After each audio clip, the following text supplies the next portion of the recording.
পুরীর জগন্নাথ মন্দিরের স্নান যাত্রার ইতিহাস, তাৎপর্য এবং রীতিনীতি চলুন এই ভিডিওর মাধ্যমে জেনে নিই। স্নান যাত্রার পর কেন 15 দিন অসুস্থ থাকেন ভগবান জগন্নাথ? এই বছর 15 দিনের জায়গায় 13 দিনে তিনি দর্শন দেবেন। শাস্ত্র বলছে যে জ্যৈষ্ঠ মাসের পূর্ণিমা তিথিতে স্বয়ম্ভু মনুর যজ্ঞের প্রভাবে জগন্নাথ দেবের আবির্ভাব ঘটেছিল। সেই কারণেই এই তিথিকে জগন্নাথ দেবের জন্মদিন হিসেবে পালন করার নির্দেশ দিয়েছেন স্বয়ং মুনুই। জগন্নাথ দেবের জন্মদিন উপলক্ষে এই বিশেষ তিথিতে স্নান উৎসব পালিত হয়ে থাকে। জগন্নাথ, বলরাম এবং সুভদ্রার রথযাত্রার 15 দিন আগে স্নান যাত্রা পালিত হয়। নমস্কার, আজ আমরা আলোচনা করব স্নান যাত্রা উৎসব নিয়ে, যা পুরী জগন্নাথ মন্দিরের অন্যতম প্রধান উৎসব। প্রতি বছর জ্যৈষ্ঠ পূর্ণিমায় এই মহোৎসব পালিত হয়। চলুন এই পবিত্র অনুষ্ঠানের ইতিহাস, তাৎপর্য এবং রীতিনীতি সম্পর্কে জেনে আসি। স্নান যাত্রার ইতিহাস অত্যন্ত প্রাচীন। বলা হয় একসময় দ্বারকায় মা রোহিণী, শ্রীকৃষ্ণ, বলদেব এবং সুভদ্রার বৃন্দাবনের লীলার কথা বলছিলেন।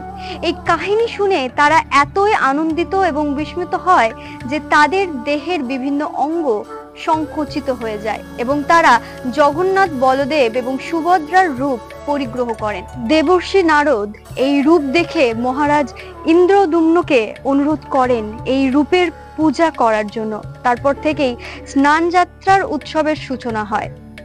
যাত্রার দিনে ভগবান জগন্নাথ, বলদেব এবং সুভদ্রা মন্দির থেকে বেরিয়ে আসেন এবং স্নান মণ্ডপে তাদের 108 কলস জল দিয়ে স্নান করানো হয়। এই জল গন্ধযুক্ত এবং ঔষধি গুণ সম্পন্ন হয়।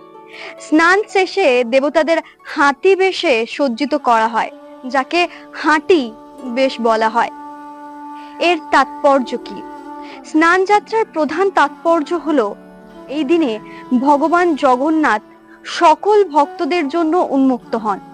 স্নান শেষে দেবতাদের অসুস্থ হয়ে পড়ার কারণে 15 দিনের জন্য বিশ্রামে পাঠানো হয়, যাকে অনবাসরা বলা হয়। এই সময়ে ভক্তরা ভগবানের দর্শন পান না। এই 15 দিন পরে রথযাত্রা উৎসব শুরু হয়, যা স্নান যাত্রার পরবর্তী পর্যায়। কেন 13 দিনেই সমাপ্ত হচ্ছে একান্তবাস? হিন্দু জ্যোতিষ অনুযায়ী এক পূর্ণিমা থেকে অমাবস্যা পর্যন্ত এবং একটি অমাবস্যা থেকে পূর্ণিমা পর্যন্ত সময়কালকে এক পক্ষ বলা হয়। এ সময়ে চাঁদের 16 কলা পূর্ণ হলে পূর্ণিমা ও হ্রাস পেয়ে চাঁদ যখন আকাশে দেখা যায় না, তখন অমাবস্যা পালিত হয়। সূর্য ও চাঁদের দূরত্ব বৃদ্ধির ফলে তিথি নির্মিত হয়।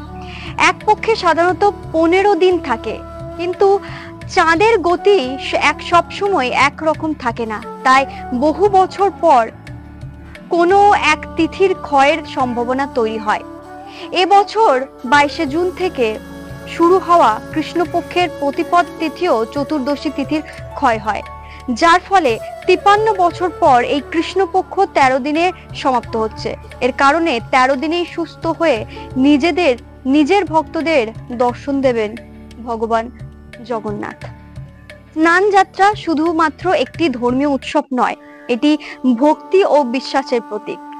এদিনই ভগবান জগন্নাথের প্রতি গভীর শ্রদ্ধা ও ভক্তির পরিচয় বহন করে। আশা করি আজকের এই আলোচনা আপনাদের স্নান যাত্রা সম্পর্কে নতুন কিছু তথ্য দিয়েছে। ভিডিওটি ভালো লেগে থাকলে একটি লাইক, কমেন্ট, শেয়ার করে দেবেন।